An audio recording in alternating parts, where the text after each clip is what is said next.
60 రోజుల్లో మీతో ఇంగ్లీష్ అద్భుతంగా మాట్లాడిస్తాం. వెంటనే కాల్ చేసి జాయిన్ అవ్వండి. నమస్తే, welcome back to Suman TV.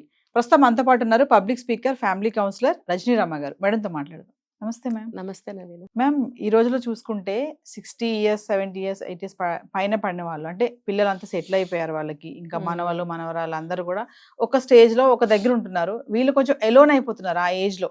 అంటే వీళ్ళ దగ్గర ఎవరు ఉండరు కదా, వాళ్ళ ఉద్యోగాలు, పిల్లలు, స్కూళ్ళు, చదువులు అవన్నీ కూడా వీళ్ళు రమ్మంటే మా దగ్గర ఉండండి అంటారు, కానీ వాళ్ళు వచ్చి వీళ్ళ దగ్గర ఉండరు. కానీ వీళ్ళకి ఎంత మంది ఉన్నా కూడా భర్తకి భార్య, భార్యకి భర్త తోడు అనేది ఖచ్చితంగా అవసరం. ఎంత మంది ఉన్నా, పిల్లలు ఉన్నా, మనవలు ఉన్నా, చుట్టాలు ఉన్నా కూడా. ఎందుకంటే కొన్ని ఉంటాయి పర్సనల్ గా కూడా, అది ఎలా అన్నా తీసుకోవచ్చు మనం, వాళ్ళ అవసరమే అనుకోవచ్చు, అది రొమాన్సే అనుకోవచ్చు, ఏది అనుకున్నారు. కానీ ఇప్పుడు కొంతమంది ఏంటంటే ఆ వయసులో కూడా మాకు తోడు కావాలి ఖచ్చితంగా, మా ఆవిడ లాంటి అమ్మాయి నాకు కావాలి. అమ్మాయి అమ్మాయి అంటే ఇక్కడ మన అమ్మాయి అనుకోవడానికి ఏం లేదు, మా ఆవిడ లాంటి ప్రేమగా చూపించే అమ్మాయి నాకు కావాలంటే వాళ్ళకి మేము ఆస్తిపాస్తులు ఉన్నాయి రాసిస్తామని కూడా ముందుకు వస్తున్నారు కొంతమంది. 60s లో ఉన్న వాళ్ళు, 70s లో ఉన్న వాళ్ళు కూడా. అంటే ఒక్కసారి వాళ్ళ గురించి మాట్లాడుకుందామండి. చాలా మంది బయట విమర్శ ఏంటంటే, వీళ్ళకి ఇప్పుడు తోడేంటి, అవసరమా ఈ వయసులో అని కన్న బిడ్డలే అంటున్నారు వాళ్ళని. మరి అలాంటి వాళ్ళకి ఏం చెప్తారు మీరు? వీళ్ళ గురించి ఒకసారి మాట్లాడు. ఇందులో నాకు 2 సైడ్స్ నేను చెప్తానండి. ఫస్ట్ చూసుకుంటే, ఎప్పుడైతే పార్ట్నర్ చనిపోతారో అప్పుడు ముఖ్యంగా ఆడవాళ్ళు భార్యలు చనిపోతే మగవాళ్ళు జీవించడం ఒక గంట కష్టం అవుతుంది.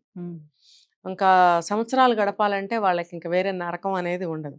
ఎందుకనంటే ఇప్పుడు ప్రెజెంట్ జనరేషన్ కాదు, ఎఫెక్ట్ లేదు దీనికి.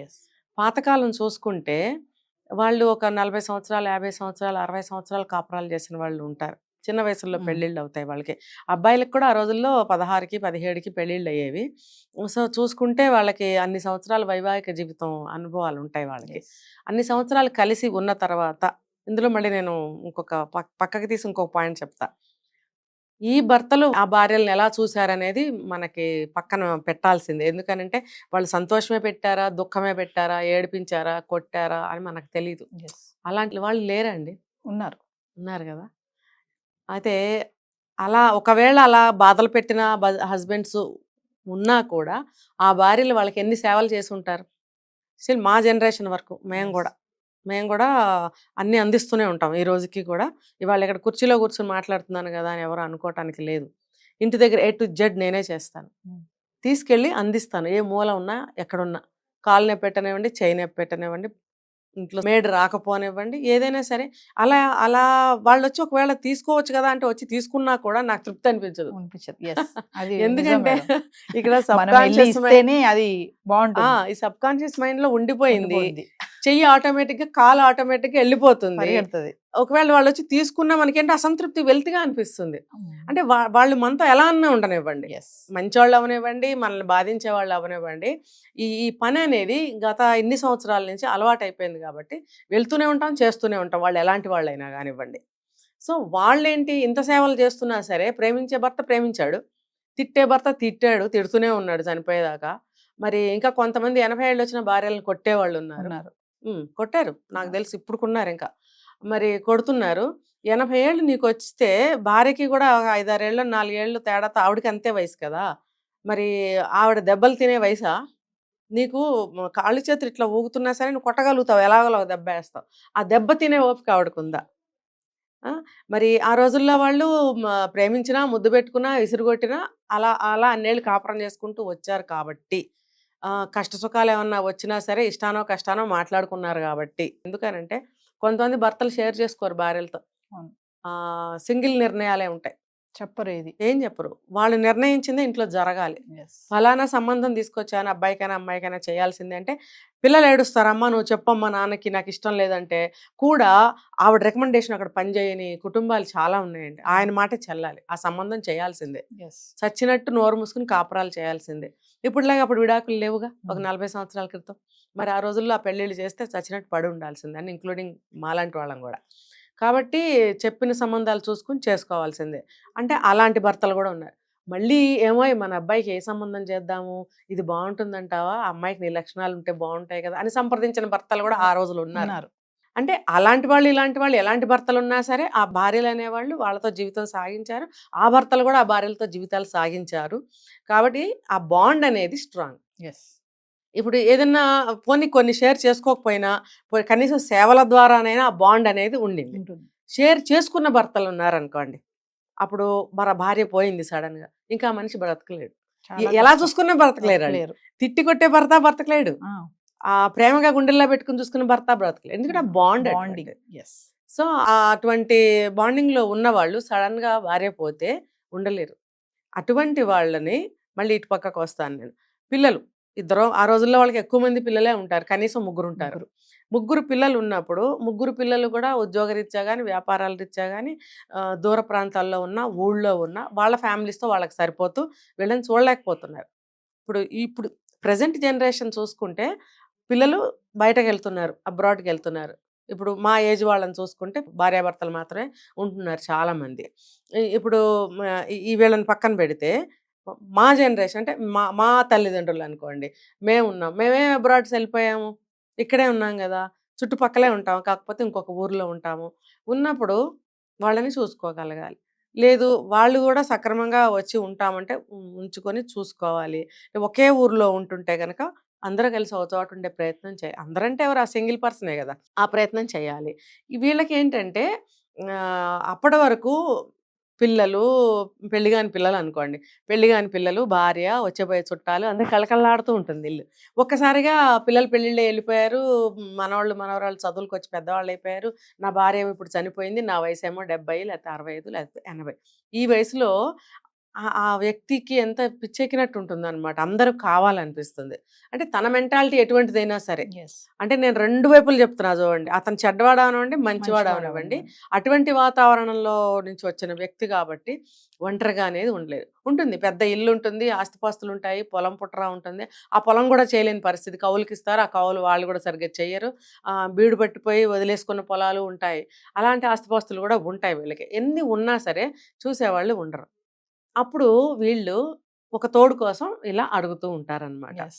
అడిగినప్పుడు ఆలోచించాలి పిల్లలు కూడా, మేము చూసుకోవాలి అని. నేను ఇంకొకటి చెప్తా ఇక్కడ, వాళ్ళు ఎంత చూసుకున్నా, ఏజ్ అయిపోయింది కదా, వాళ్ళు ఎంత చూసుకున్నా కోడలు టైంకి అన్ని చూసి పెడుతుంది, తండ్రిలాగా చూసుకుంటుంది, కొడుకు కూడా బాగా చూసుకుంటాడు, మనవాళ్ళు మనవరాళ్ళు అందరూ తిరుగుతూ తాతయ్య అని పలకరిస్తూ ఓకే. కానీ రోజు గడిచిపోతుంది, తనదైనటువంటి ఒక టైం వస్తుంది ఎస్. సాయంత్రం అయ్యేటప్పటికి. అందరూ ఎవరి పక్షులు గూళ్ళకి వెళ్ళిపోయినట్టు వాళ్ళ వాళ్ళ పనుల్లో నిమగ్నం అయిపోతారు, భోజనాలు అయిపోతాయి, ఎవరి రూమ్లో కళ్ళు వెళ్ళిపోతారు, చదువుకున్న వాళ్ళు చదువుకుంటారు, నిద్రపోయే వాళ్ళు నిద్రపోతారు. మళ్ళీ ఈయనకి తనదైనటువంటి ఒంటరి సమయం వస్తుంది. అప్పుడు ఈయనకి ఏమనిపిస్తుంది, గతంలో పొద్దుటి నుంచి రాత్రి వరకు జరిగిన విషయాలన్నీ ఒక మంచి భర్త అయితే షేర్ చేసుకుని ఉన్నాడు ఎస్. కదా. లేదు, బాధ పెట్టిన భర్త అనుకోండి, అతనికి ఆవిడ అందిస్తూ సేవలు చేస్తూ ఏదో పాల గ్లాస్ ఇవ్వటం అలవాటు ఆ రోజుల్లో వాళ్ళకి, కాస్త బాగా నిద్ర పడుతుంది అని చెప్పి ఒక గ్లాస్ పాలు తెచ్చి ఇవ్వడము, మందులు వేసుకున్నారా అని అడగటం అనేది ఈ ఒంటరి సమయంలో జరిగే కార్యక్రమాలు, ఎస్. మంచి భర్తకైనా చెడ్డ భర్తకైనా. ఇప్పుడు అవన్నీ మిస్సింగ్ కదా. ఇవన్నీ ఎవరు చేయాలి? సరే, అవి కూడా కొడుకు కోడలు మందులు పాలు నీళ్లు తెచ్చిస్తారు, కానీ పొద్దున్న నుంచి సాయంత్రం వరకు జరిగిన విషయాలు పంచుకోవాలంటే ఏ భార్య వస్తుంది? ఎవరు? కోడలు వచ్చి కూర్చుంటుందా, కొడుకు వచ్చి కూర్చుంటాడా, చదువుకునే మనవాళ్ళు వచ్చి కూర్చుంటారా? ఎవరు వచ్చి కూర్చోరు. అప్పుడు కావాలనిపిస్తుంది ఒక తోడు. ఎస్. అరే, నాకు మనసు పంచుకునే ఒక వ్యక్తి కావాలి. దాన్నే ఏమంటారంటే తోడు అంటారు. మగవాడికేమో తోడు అంటారు, ఆడదానికేమో నీడ అంటారు. తోడు నీడ. ఎస్. తోడు అనేది ఇద్దరికీ అవసరమే, ఆడదానికి ఇంకా నీడ కూడా అవసరమే. కాబట్టి ఈ అవసరం కోసం మా పెళ్ళి అనేది అడుగుతున్నారు వీళ్ళు. ఊరికే వచ్చేసి ఒక ఆవిడని ఇంట్లో పెట్టుకుంటే తప్పు కదా అది. కాబట్టి మాకు ఒక భార్య కావాలని అడుగుతున్నారు, అది తప్పేమీ కాదు. ఇంకోటి, ఫ్యామిలీ సభ్యులు కూడా ఆ రకంగా ఆలోచించగలగాలి. ఆయనకి మనసు పంచుకోవడానికి పక్కన ఒక ఒంటరిగా పడుకోలేరు, రాత్రిపూట ఏదైనా ఇబ్బందులు వస్తాయి, దగ్గు వస్తుంది, లేకపోతే గబుక్కుని గుండెల్లో పట్టినట్టు అవుతుంది, బాత్రూమ్కి లేవాలంటే తూలు వచ్చి పడిపోవచ్చు. ఒక మనిషి పక్కనుంటే తట్టి లేపి నేను బాత్రూమ్కి వెళ్తున్నానని చెప్పాలి, చెప్తారు. ఎందుకనంటే గబుక్కనే బాత్రూంలో కాలు జారి పడిపోతే ఈవిడికి అర్థం కాదు, ఎదట్లో ఉంటుంది, లేపుతారనమాట. ఆయన వెళ్ళొచ్చే వరకు కూర్చుంటుంది, అలాగే ఆవిడ వెళ్ళొచ్చే వరకు కూడా ఆయన కూర్చుంటారు. అది ఒకళ్ళకొకళ్ళు అనమాట. అప్పుడు మిగతా సభ్యులకి తెలియజేస్తాం, అయ్యో పడిపోయారు ఆయన, రండిరా అని పిలుచుకొస్తారు, ఆ తోడు కోసం అనమాట. కానీ పిల్లలు మేడం, ఇప్పుడు జనరేషన్ వాళ్ళకి ఇలాంటివన్నీ కూడా, ఇప్పుడు మీకు అవసరమా పెళ్ళి, పిల్లలు ఉన్నారు కదా, మనవాళ్ళతో ఉండొచ్చు కదా, ఇప్పుడు పెళ్లి చేసుకుని మీరు ఏం చేస్తారు అనే ఒక క్వశ్చన్ మార్క్ వస్తుంది కదా. అంటే వాళ్ళకి అసలు అవును. పెళ్లి అనేది వాళ్ళు ఎందుకు అడుగుతున్నారు, వీళ్ళు ఎందుకు వద్దంటున్నారు, అంటే వాళ్ళ పిల్లలు ఏం కోరుకుంటున్నారు పెళ్లి అంటే? అది వాళ్ళు నెగెటివ్‌గా ఆలోచించడం వల్ల వస్తుంది. రెండోది ఆస్తులు. ఉమ్. ఆస్తులు పోతాయేమోనని భయం. చూడండి ఏది కూడా నేను ఒకసారి చెప్పాను. ఈ విశ్వంలో ప్రేమ అనేది ఊరికే రాదండి. ఇచ్చి పుచ్చుకోవాలి ఏదైనా సరే. Yes. ఏదైనా సరే. మనం ప్రేమగా ఎందుకుంటాం? ఇప్పుడు వాళ్ళతో మనకొక పనుంది. లేకపోతే వాడు బాగా చదువుకుని ఒక స్టేజ్‌కి రావాలి. మనం ప్రేమగా చెప్పాలి. లేదు ఎవరన్నా వచ్చారు మన ఇంటికి. ఆళ్ళు కొంచెం సేపే ఉంటారు. కొంచెం ప్రేమగా మంచిగా మాట్లాడి మంచిగా పంపించాలి. ఇట్లా విశ్వంలో ప్రతి ఇద్దరి మధ్యన కూడా ప్రేమతోనే ప్రతి పని ఉంది. Yes. ఊరికనే అంటే నే ఎవరు కూడా రాంగ్‌గా అర్థం చేసుకోకూడదు. ఈ ప్రేమ అనేది ఏ ఏ అవసరం లేనిదే ప్రేమ అనేది పుట్టదు. ఇప్పుడు ఇద్దరు వ్యక్తులు ప్రేమించుకుంటారు. ఎందుకు ప్రేమించుకుంటారు? తనని నేను పెళ్లి చేసుకుంటే నా జీవితం బావుంటుంది. బాగుంటుంది. నేను ఈ అమ్మాయిని చేసుకుంటే, నేను అబ్బాయిని చేసుకుంటే మా జీవితాలు బావుంటాయి. అనేది ఒక అవసరం కదా అది. ఎస్. కాబట్టే కదా ప్రేమ అనేది అక్కడ మనం పెంచుకుంటూ వెళ్తాము. లేకపోతే మనిద్దరం కలిసి ఉందాం అని చెప్పి దెబ్బలాడేస్తే కలిసి ఉంటామా? లేదు. ప్రేమతోనే సాధిస్తాం. ప్రేమ అనేది ఒక సాధనం. ఎస్. కాబట్టి ఆ సాధనంతోటి మనం సమకూర్చుకోవాలి ఏదైనా కూడా. ఆ ప్రేమ లేనిదే దేన్ని కూడా అలాగే వీళ్ళు కూడా ఈ పిల్లలనేవాళ్ళు అర్థం చేసుకోవాలి. తర్వాత ఈ ఆస్తిపాస్తుల దగ్గరకొస్తే కొంత ఆస్తి అనేది ఆశ ఉంటేనే అవతల వాళ్ళ ఒక ఆవిడని చేసుకోవాలి. ఆవిడ తరఫున ఎవరో ఫ్యామిలీ ఉంటారుగా. ఖచ్చితంగా. మా ఇంట్లో స్త్రీని ఇంకో ఇంటికి పంపిస్తున్నామంటే వాళ్ళు ఎలాంటి వాళ్ళో మనకు తెలీదు. ఇప్పుడు నేను చూసాను ఒక చోట, నాకున్న ఆస్తిలో కొంత భాగం ఇస్తాను, కొంత అంతా ఇవ్వను అని ఒక ఆయన చెప్పడం నేను విన్నాను.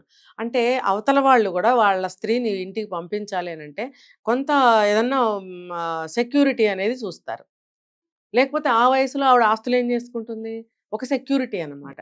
చూడండి ఇన్ కేస్ రేపొద్దున కొద్ది రోజులేక ఆయనే ముందు పోయాడు, ఈవిడ ఒంటరైపోతాడు. అప్పుడు మళ్ళీ ఆవిడకి సేమ్ యాజ్ ఓల్డ్ స్టోరీగా. అయితే ఇక్కడ క్లాజ్ ఏంటంటే స్త్రీ పోతే మగవాళ్ళు ఎక్కువ కాలం బ్రతకలేరు. అదే భర్త పోతే స్త్రీలు కొంచెం స్ట్రాంగ్ మైండ్‌తో బ్రతకగలుగుతారు. సో, పెళ్ళిళ్ళల్లో గూడా స్త్రీధనం అని చెప్పి కొంత ఇస్తారు. జీవితం ఏదన్నా ఆగమైతే ఎలాగో బ్రతుకుతుంది అని. ఈ రోజుల్లో చదువులు ఉన్నాయి గాబట్టి ఉద్యోగం చేసుకొని బ్రతుకుతున్నారు. ఆ రోజుల్లో ఎంతో కొంత ఆస్తులు ఇచ్చేవారు. ఆ ఆస్తి ఏంటంటే స్త్రీధనం, అది ఎవరు ముట్టుకోకూడదు. అలాగే ఇక్కడ గూడా ఈ పెళ్లిలో కొంత ఆవిడకి ఇస్తాను అనంటే అవతల వాళ్ళు గూడా వాళ్ళ స్త్రీని ఈ ఇంటికి పంపించడానికి ఇష్టపడతారు. తర్వాత ఇటువైపు సంతానం గాని, అటువైపు సంతానం గాని ఆలోచించాలి. వాళ్ళు ఒంటరి బ్రతుకుకి మనం ఎంతవరకు తోడవ్వగలుగుతాము? అవుతాము. ఎట్లా అవుతామంటే ఇప్పుడు వీళ్ళిద్దరు పెళ్లి చేసుకొని ఇక్కడ ఉన్నంత మాత్రాన వాళ్ళు వదిలేయాలనేమి లేదు. ఇప్పుడు ఆవిడ పెళ్లి చేసుకొని ఇక్కడికొస్తుందనుకోండి, వాళ్ళ పిల్లలు ఈవిడని వదిలేస్తారా? ఈయన సంతానమే ఈవిడ్ని చూడాలా అంటే చూస్తారు, వీళ్ళు చూస్తారు. అంత మాత్రం చేత మీరు వదిలేస్తారా? మీ ఈవిడ సంతానము ఈవిడ్ని చూసుకోవాలి. ఆయన సంతానము ఈయన చూసుకోవాలి. వీలైతే ఇద్దరు సంతానాలు కలిపి వీళ్ళిద్దరిని తల్లిదండ్రుల్లాగా చూసుకోగలిగిన రోజు వచ్చినప్పుడు ఈ పెళ్ళిళ్ళకి స్వాగతం. ఎస్. Thank you ma'am.